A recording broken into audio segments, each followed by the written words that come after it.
Karl-Heinz. Ja, das weiß ich schon, dass... Nein, ich weiß, dass du der Sepp bist. Ich bin halt der Karl-Heinz, du hast doch mich... Ja? Weißwurstfrühstück. Ach, oh. Ja, freilich. Ja, klar. Wann denn? Viertelstunde. Hackutsakrament. Viertelstunde. Ja, freilich früher, klar.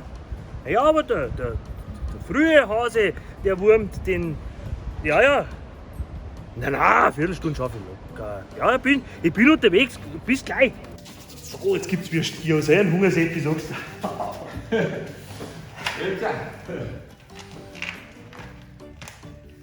Ja, wenn wir dabei Brezen essen, bist du Würst fertig. Ha? Was für Würst?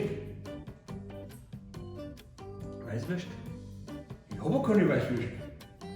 Ja, habe ich. Ich hab noch keine. Du, und Brezen? Brezen, nein. Ein Senf? Nein. Ja, aber Sepp, ich habe so einen Hunger. Du hast doch gesagt, ich soll zum Weißwurstfrühstück vorbeikommen. Ein Frühstück habe ich gemacht. Also Frühstück halt zum Frühstücken. Also haben wir jetzt...